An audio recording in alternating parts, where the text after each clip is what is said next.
Inside this room, all of my dreams become realities, and some of my realities become dreams. What in the wide, wide world of sports is going on here? Alive! It's alive! It's alive! You are listening to The Wilder Ride, getting wilder by the minute. Here are your hosts, Alan Sanders and Walt Murray. Hey everyone, welcome back to The Wilder Ride, getting wilder by the minute, a podcast that celebrates the films of Gene Wilder, one Buddy Bizzare French mistake minute at a time.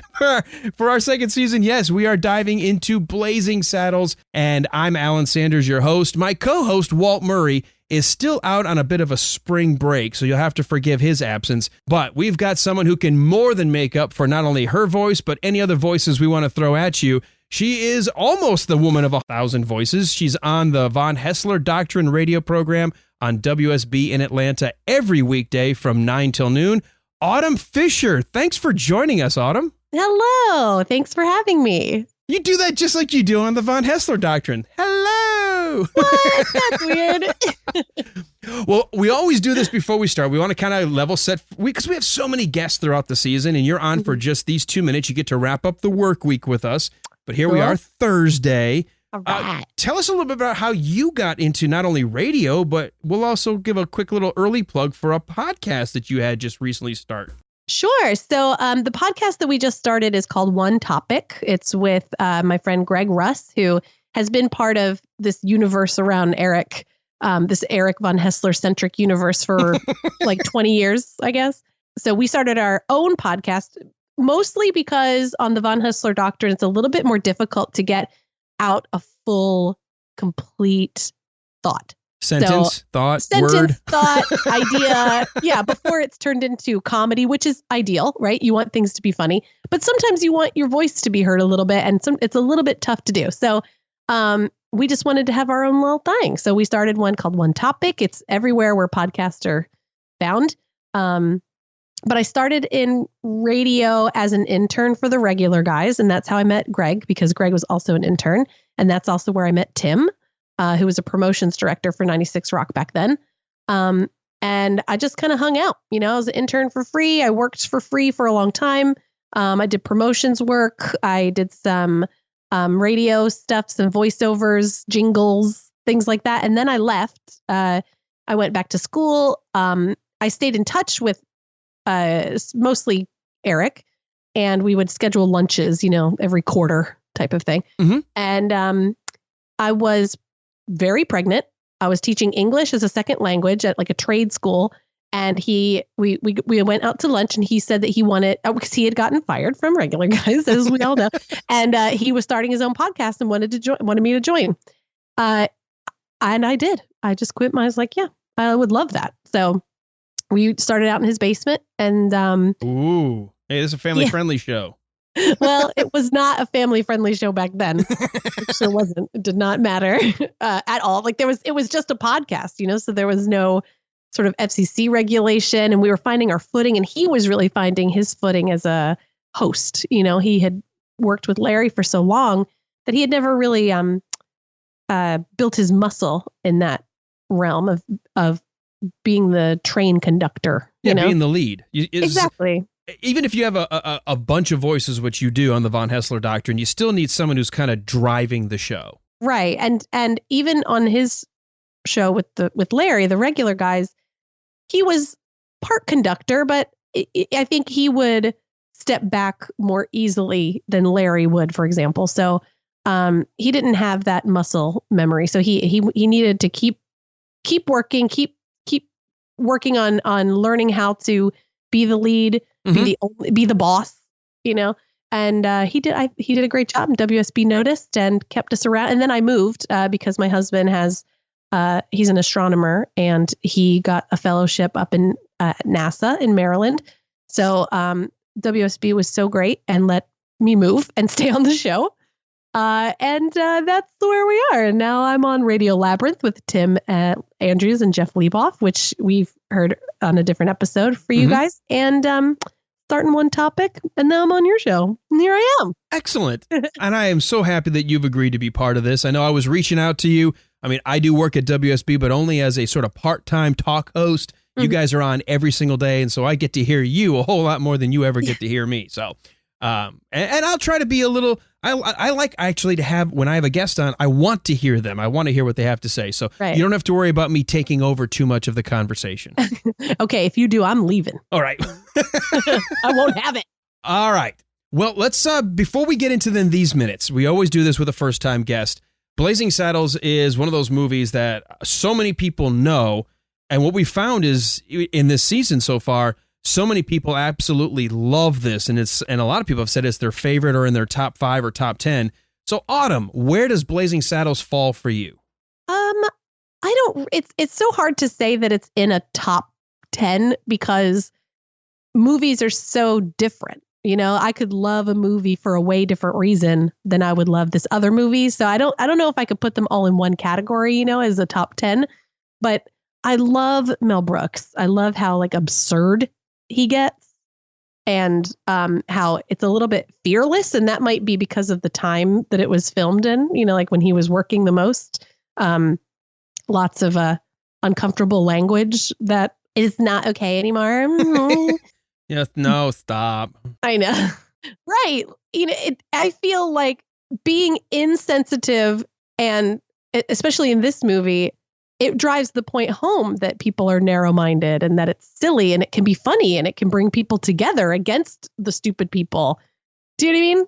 Yeah, that has been the recurring theme and message that we have been trying to, because we actually struggled for season 2. We actually thought, let's do the safe thing. Let's do Silver Streak, or let's do another Gene Wilder movie that doesn't have this kind of like, I don't know, mystique around it, or a lot of people going, oh, it's got lots of bad words and racial epithets. But then we started saying, you know what? I'm so sick and tired of people today jumping on a word without knowing the context and missing the point. And I said, well, let's just dive in, because we wanted the podcast to really not only revere the film, but to remind people why it's a satire. And, you know, satire is a specific kind of comedy where you're using one device to try to fool you into realizing it's going to tell you something else about your life that, had I come straight at you, you'd probably shut down. Right. If I came at you in the very first opening scene and said, all of you people in the audience that judge people by color, you're a bad person. Well, you're not going to watch the rest of the movie. Right. But by the time you get to the end of this movie, you're like, oh, God, it's all about being anti-racist. Right. Well, even Gene Wilder's little monologue about these are people of the land, right? You know, morons. Morons. Yeah, it's great. It's so great. We're in with you. The New West. Right. We're with you, you know. And just because you enjoy a movie like this with that type of language in it, you know, this kind of thing should not be off limits. Making fun of racists by using racial slurs should not be off limits. I agree. And guess what? We have not had. We actually even had a guest just recently who had only seen it for the very first time in a special sort of anniversary showing in the movie theater. And he's like, I wish I had seen this sooner. I wish I had watched it more because I found myself laughing. He goes, yes, it's uncomfortable. Yes, they're using words, but I didn't miss the point. And I said, why am I going to let myself not enjoy this movie? Because I know I get the point. Well, and I don't think anyone's calling for this movie to be canceled or anything like that. It's more that this type of movie would have a lot more trouble being made. I agree. And I hate that. People wouldn't stand behind it. And isn't that weird? Money wouldn't stand behind it. Because we've had a lot of people from all sides of the aisle, as well as all ages and backgrounds. And everyone universally seems to at least like the movie, if not love the movie. And yet everyone, or I shouldn't say everyone, so many have said, yeah, but you couldn't make it today. Like, but you just got done saying it's a great movie and you love it and it's still funny, but you would, why? Do you realize, I don't know how much you know about the background of the behind the scenes, and that's part of the reason we love doing the podcast, is to bring that information out.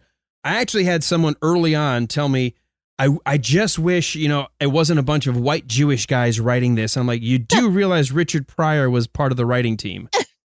I'm like, what? Like, yeah. And oh, by the way, Mel Brooks was very specific. And if you go read over and over and over. He said every time we were struggling, do we use the N-word or do we not? It always went to Richard Pryor, and half the time he'd say, well, yeah, you use it there, but I'd also use it here and here. Right. So it was a diverse group of writers, and we've been going through the script, and they wrote some jokes that didn't work, and I'm glad they left them out of the film. There's scenes they never shot. There's scenes that they shot that were in the TV release that weren't in the theatrical release, and we talked about that along the way. And I guess that's a great segue into, since we're talking about the construction of film and television movies, this shot that we're into, this minute number 84 that you're joining us on, do you remember the first time or maybe the early time seeing Blazing Saddles and watching the camera pull back and realize, oh my God, we're no longer in a Western setting? Yeah, this is real weird, is what I thought. What is happening? Why are we watching these guys dance? Why is this like singing in the rain all of a sudden? I still, even now, because I get so invested in watching the movie, I mean, I know it's coming, but it almost is always jarring when it starts to pull back. I'm like, oh yeah, okay, this is that big long shot from the crane that's going to pan over. You're in the Western universe they've created for the entire movie. And then we get the back lot of Warner's where you actually can see other small neighborhoods that they use for filming different kind of period pieces. And here's a kind of a cool fact. It's hard to make out, but I don't know if you remember when they filmed the Dukes of Hazzard, the first season, they were filming a lot of that in Georgia, but then they moved the production to LA to be cheaper and easier. The buildings that are in the very back before the camera finishes its sweep toward the two big studios, the big interior studios that we're going to then start to zoom in, that's part of the Dukes of Hazzard setting that they used from 1979 on. Wow, cool. Isn't that neat? Yeah, that is neat. If you pause this at any point, you can make out some like Victorian style homes and then some country style homes, some more modern homes, and then in the background, more like government looking buildings. It's amazing. I see that. You know, we had a guest, a historian, Jim Dunham, who is he's actually a Western gun trick artist. He's been in movies. He's a Western guy, but now he is the special projects manager and historian at the Booth Western Art Museum. And he said every single studio, because Westerns were so big in the 40s, 50s, and 60s, that they all built their own version of a Western town on their back lot.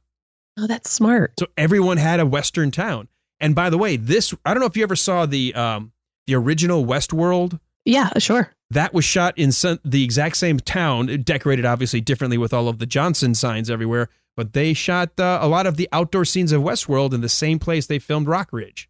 Wow, really? Yeah. Oh, cool. If you go back that makes sense, right? A lot of Westerns, I'm sure, are filmed in. Yeah, if you go back and watch the Yul Brynner Westworld, the original that came out, you'll go, okay, if you strip away, Howard Johnson's outhouse and all the other things and just kind of look at the structure of the buildings, you'll be like, holy crap, this is Westworld. Oh, that's neat. So I just thought I'd throw that in there, a little bit of trivia from behind the scenes here. Sure. The music, I love the shift here. John Morris's score, where we're playing this Ballad of Rock Ridge, it's building, and it suddenly merges perfectly into a 40s style, this big cabaret of singing and dancing for the movies. I mean, we literally go into a soundstage where they're filming this, I guess, a throwback musical with all these men in top hats and tails singing The French Mistake. So, Autumn, I've got to ask, did you look that up? Do you know what The French Mistake is? I do know what The French Mistake is. Well, then I will hand the floor to you to let you explain very sensitively to all of our wonderful listeners. Okay. The French Mistake is when a normally heterosexual man sort of loses his sense of himself and does some sort of homosexual act with another man. And they call it The French Mistake. It's like, throw out your hands, stick out your tush, hands on your hips, give them a push. Wait, where are you pushing your hips? Yep, give them a push. Voila. I was so happy that I was really excited that this, when you sent me the spreadsheet of what minutes we could do, this is the one I wanted to do. I was so excited. Excellent. Well, yeah, I was so happy it was mine. I want to hear your thoughts because we actually do. And we'll only have you today and tomorrow, and we will actually continue a little bit into Monday before the fight continues to spill out into the general commissary area and other parts of the Warner Brothers studio lot. But I think this is a really cool shot from how classic movies used to be made inside those sound stages, because the camera literally is behind a group of filmmakers with their cameras filming these guys on set. Yeah, we're real meta now. Yeah. So what did you said you really were looking forward to this scene. What about this particular minute really, or these minutes, but why did you want this, or why do you like these? Well, I was mostly excited by the second minute, which we'll get to later. But within this first minute, I love seeing Dom DeLuise, a very young 70s fat Dom DeLuise. I love that his choice of his character being gay, right? He's gay. I would assume he's gay. And then all of the people, all of the performers that are doing the French mistake, whatever, they're also very gay. All of them, yes. But he's making fun of them too. Right. Right, which is kind of what's happening through this whole movie. We're all making fun of everybody. I have always liked it. I know I've had some people lately say, I can understand some of the racial use of words and like, but did we really need to do this gag? Is it really part of it? I'm like, I think you missed that Mel Brooks was also poking fun at Hollywood and how fake Hollywood is. Yeah. You know, we don't really know who the real people are. We just know who they are on screen. And it's sort of like, you know, we didn't know what the real West was like. We didn't know what, you know, the whole point of the movie was turning everything on its head, including the film industry. Right. Now, do you know this guy who Dom DeLuise's character is called Buddy Bizzare in the credits? Okay. Do you know who Buddy Bizzare was supposed to be a reference to? No, I do not. It was a reference to a famed dance choreographer by the name of Busby Berkeley. Oh. And he was known for staging very elaborate and precisely timed song and dance numbers. So that's why we have this little bit here. Oh, cool. So, if you were not a fan of film history and you didn't know that, you'd be like, it's still a funny scene. Yeah, that's me. But what we've discovered, the whole writing behind this, when you start looking at all of the inside jokes and the layers and the depth and what you would have to know to get every single joke, it's almost like the modern equivalent to me is Deadpool. There are so many references that if you don't catch them all, it doesn't matter. It's still funny. But when you go back and suddenly like, oh my God, that's what it means, it's even better. Yeah, that's really neat. So if you look it up, his name, that they made kind of an allusion to here is Busby Berkeley. Berkeley. He did a lot of films. And again, a lot of them were all about being this sort of dance choreography, highly stylized films like this. That's all right. You know, I made a mistake. I thought that can I say it? Watch me, faggots. Like that's within this minute. For some reason, I thought it was scooted into the next one. But no, I love that he says that. And I don't know why. I think it caught me off guard when I first saw it. And I just loved it. This whole thing, everything about it to me is funny because I'm in the film industry on the side. I grew up in theater. I have friends of all persuasions. You know, it sounds like that's the thing you have to say before you're allowed to say anything else. You got to like set the table. But I remember this time in Hollywood where everybody kind of was like, wink, wink, nudge, nudge. We know there's a lot of gay actors, but who cares? Today's different, and people are so hypersensitive. I almost think this is the part that would probably upset a modern audience even more than the racial epithets. Right. Maybe so. Yeah, because with the use of the N-word, we really the people who are using that word are really the idiots of the movie. Right. Right. We're really degrading the people who are saying the N-word, which that's great. Whereas this one is really just him calling them faggots. Right. And he's so angry, but he's also, as you pointed out, he is also a gay director in this. Like, right. I don't know.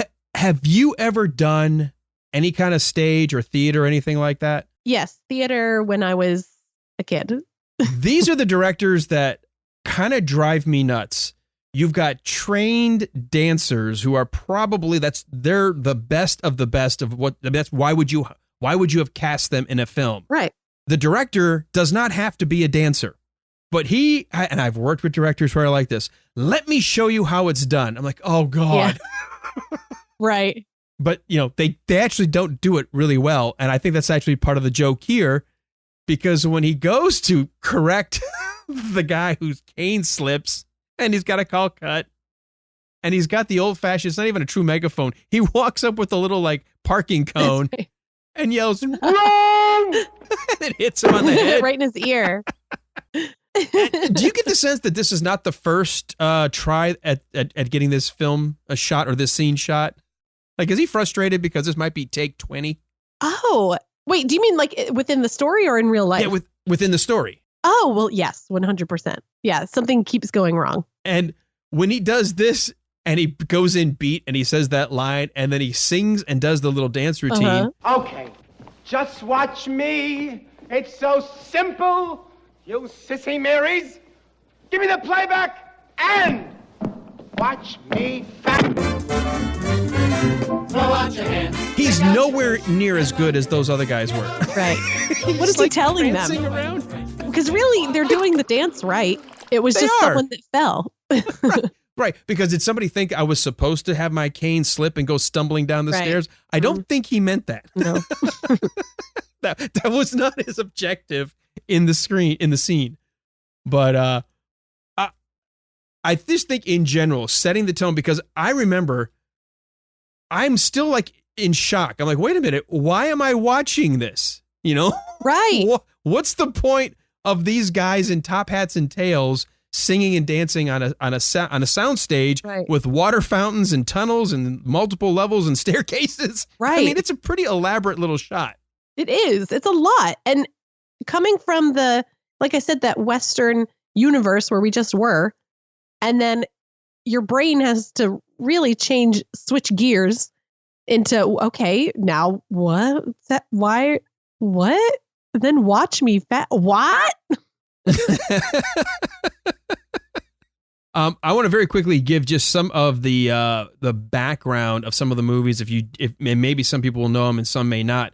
Of Busby Berkeley, he started basically making films prior to World War II in the mid-30s. Movies like The Singing Kid, Stage Struck, The Go-Getter, Hollywood Hotel, and then he moved on to other movies: Comet over Broadway, Babes in Arms, Fast and Furious. And then in the 40s, started to really go into some of the bigger movies that were sort of the distraction from the war, like Ziegfeld Girl, Lady Be Good, Babes on Broadway. I mean, just one after the other of just these highly stylized, singing, dancing, very orchestrated, very choreographed movies to distract the audience, but also to give us a little bit of art and dance and just a bunch of just an amazing talent that this guy was in terms of choreography and directing. He has a total of, I think, 31 directing credits underneath his name, the last one being The Blue Veil in 1951. Wow. Well, then he knew more about maybe they were doing the French mistake incorrectly. Well, I don't know if Dom DeLuise. Well, I mean, they did call him Buddy Bizzare for a reason. Wrong. So here's another question I have. So we know that Rock Ridge, the Western, is set in 1874. And the movie came out in 1974, so modern day would be 1974. We're on a sound stage filming a movie, we have to assume, in present day, 1974. Why is this director dressing like he's still in the 40s? I mean, look at his sound and set crew. Like, you got a guy wearing a vest and a bow tie. You've got the girl that brings over the cart, like in between cuts, like the little craft services cart. Maybe it's just to really give us a sense of movie magic, right? It's crazy. Yeah. I'm looking at her. She looks like she's wearing almost a 60s style outfit. Right. I thought that too. I don't know what the other guy is wearing. I don't even know what age this is with his hair, the blonde hair pulled down, the bow tie, the brown sleeveless vest, sweater vest. Yeah, that looks kind of 70s, right? Okay, so we're mixing. Yeah. I think that's the point. I want to keep feel layering like Dom this. DeLuise was in the back looking at his options and saying, like, this is my idea of what this director is. Or maybe it's supposed to be like he's been working since the 40s, like the real Buddy Bright. What was his name? Busby Bagley. Busby Bagley. Maybe he was just trying to channel that so much. So it was like, I'm gonna dress. Busby Berkeley. I said Bagley. Sorry, Busby Berkeley. Sorry, Busby. Old Buzz. We'll call him Buzz. We'll call him Buzz. Yeah, that's just among friends. Yeah, he wanted to. Just like if you were going to dress as a cowboy, you would dress from an old-timey cowboy. You wouldn't dress like a modern cowboy. Right? I'm not going to be a rhinestone cowboy, no. No. The Star-Spangled Rodeo. Well, maybe that's what he's doing, because he's got the 70s sideburns coming up underneath the beret that he's wearing, but he is dressed like he still thinks he's in the 40s. I love it. I just think costume-wise, between the men in top hat and tails, a throwback to the 40s. We've got people dressed in the 60s and 70s. I think there's actually a little bit of a method to the madness, if I can steal that from Hamlet for a second. I think Mel Brooks was also trying to remind our modern audience this tale of being anti-racism is not just stuck in 1874. It's a tale that should have transcended every generation, no matter where we are. And I love these little visual calls to different times over the next several minutes that we're going to find through the movie, to help explain why are we suddenly in present day. Okay. Because I think he's finally reminding the audience, don't forget, audience, even though we said it in 1874, the message still applies today as it should have applied since the beginning of time. Well, wasn't it in the very beginning where Cleavon Little's on his horse and he finds the orchestra in the desert? That when he first gets appointed sheriff, he runs into Count Basie and his orchestra playing in the middle of the desert. Right. So I mean, we're mixing it all we're going with it. The anachronisms in this movie are there's plenty to be found. Yeah. So as we start to wind the minute down, because we're still going to have you for tomorrow, we do get Dom DeLuise asking for the playback, and he does go through the whole routine and gives us the whole dance routine of the French Mistake. I actually noticed this earlier, and I don't know if you'll go back and watch Blazing Saddles now after talking this minute. If you look at how he sort of is dancing and then go back to the very first scene when Lyle and everybody starts dancing around to the Camptown Lady, they're doing almost a weird sort of amateur cowboy version of the same dance where they're flopping their hands and sticking they're sticking their tush out and flopping their hands. And it's like, oh my God, they're doing a weird version of the French Mistake all the way at the very beginning of the movie. Oh. It's almost I think they're into the French Mistake, as we'll see in minute 2. Yeah. It's almost like these guys thought this through. Yeah, weird. We do end with the director unfortunately losing his own footing as he spins on the voila, and he dunks his back leg into that little makeshift pond. Voila! Whoops. Whoopsie. Voila. We don't get to hear his word yet. That'll come tomorrow. So before we wrap up this minute, and I don't like necessarily rushing to the end because there's plenty that we can talk about. But Autumn, you've been our guest. It's your first time here on the Wilder Ride podcast. Before we talk about anything else, what about this minute? Anything else in your notes that we forgot to cover? I don't think so. I never thought about the mixing of the sort of the look of their costumes and how maybe that has a deeper meaning. I never thought about that, so thank you. You're welcome. That's what happens when you get a background in English and theater. You start looking at things like that, or you try to at least justify the degree at some point, right? So, we had an interview with Burton Gilliam. And we're going to release that at the end of season 2. We'll have a 2-hour interview that he sat down with us and talked about being involved in Hollywood and about Blazing Saddles and other movies and relationships with Alex Karras. He was a roommate, like a buddy with Alex Karras during the whole filming of this, became good friends with Slim Pickens until the day he died, great friends with Burt Reynolds. So it was great to sit down and talk to him. But he told me in the interview, he said, I never understood that ending. And I said, well, let me tell you what I think. And all of a sudden I got done. He said, well, that makes a lot of sense. So I don't know if it's right. I don't have Mel Brooks to confirm that. We've left several messages with Mel Brooks, but apparently he's a little busier and bigger than our podcast. Well, but hopefully one day he'll come and give us our cease and desist at least, and we'll know he told us to stop. He knows who we are. He knows. He tweeted. All right. I don't have anything else in this minute either. So before I set the stage for what's coming up tomorrow, we'll have Autumn to close out the work week. Autumn, we said this at the beginning, but it's a great place to now pitch your show and pitch where people can hear you, because you may not live in Atlanta and get WSB radio, but hey, we live in the 21st century. Yeah. You can tune in multiple ways to hear the Von Haessler Doctrine 9 to noon weekdays. That's right. So we're 9 to noon weekdays on AM 750 or 95.5 on FM WSB, depend on it. And you can find us there. We also release the whole thing as a podcast along with an extra 30 minutes. That's just the podcast material on iTunes and wherever. If you just look up, Von Haessler, Haessler Doctrine. You can also search for my name all over online, Autumn Fischer, Fischer. And I'm also on all social media. Everywhere you can find me is Auto Pritz, Pritts. I'm on Radio Labyrinth with Tim Andrews and Jeff Lieboff. And we also have One Topic with Greg Russ. And One Topic is actually pretty cool. A neat idea of sort of trying to stick to a topic, which is very hard for us here on the Wilder Ride. So, right. But yeah, try to have a topic and kind of just hash it out. Yep. We I do not mean to use this word, but we unpack a topic.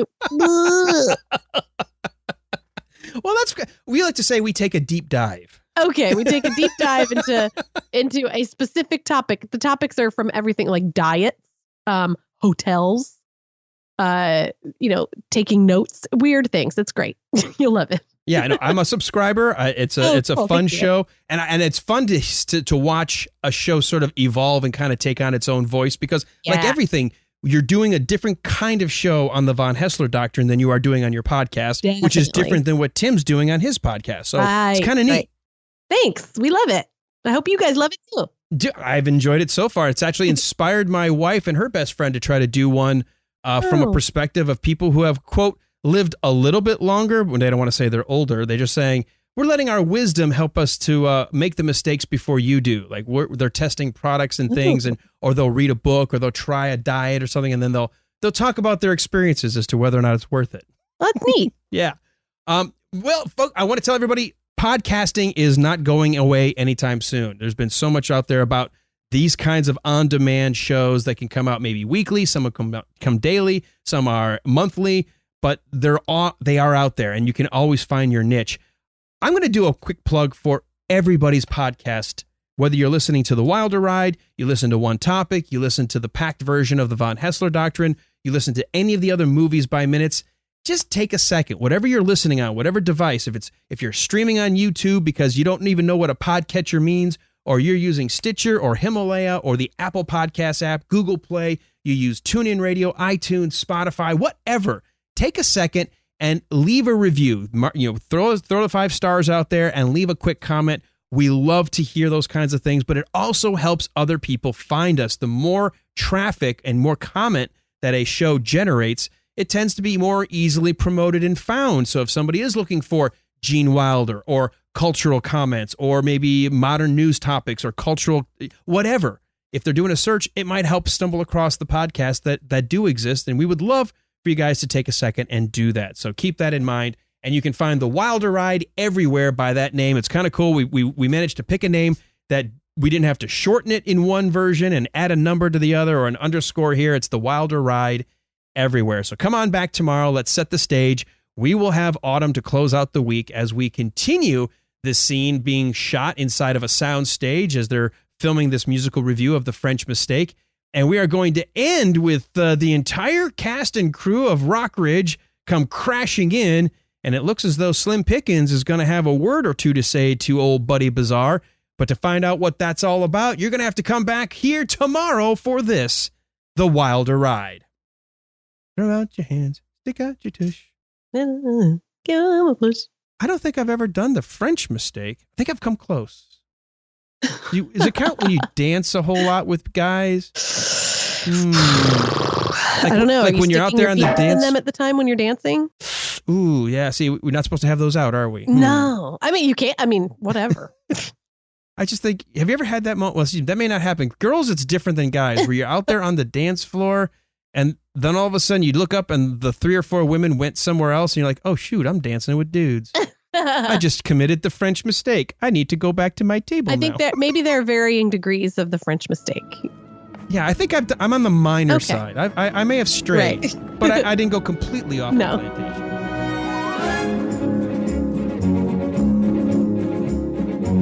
Is it like the black one with the compressor built in? Was it the SM7 or something? Oh, yeah. The ones that we use at WSB in the studios? Yes, SM7B. Oh, you've got a great mic. Yeah, it's very exciting.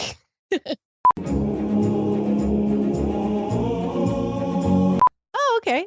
That's a perfect time to have kids getting out of the house. Oh, exactly. Oh, yeah. Yeah, you're not so old you can't enjoy it anymore. Yeah. You know? I can't move. Isn't that fun when you realize you want to be consistent and you got to do that kind of stuff at the last minute? Yeah, there were a couple of special shows for our Patreon page where I was up till 3:30 in the morning knowing it had to be out by 6 a.m. Yeah, exactly. You promised something now. Yeah, and with our Patreon page, they were paying for it. Exactly. Like, You better deliver, God. son. Yeah.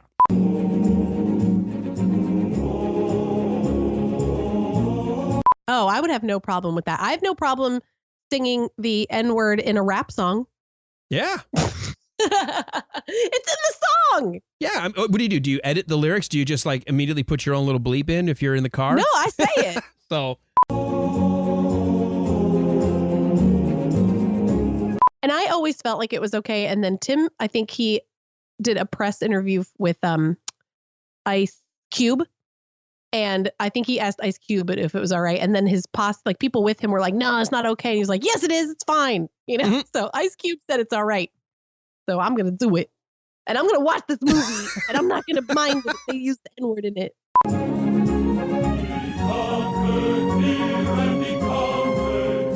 And he makes fun of, sounds like steam escaping. Yes, because when they all go, do y'all got it now? Yes. Yeah. He's like, oh, sounds like steam escaping. I love, I got to make sure I'm not blending my minutes here. Hold on, I got to watch. I know. Don't go too far. It's my fault.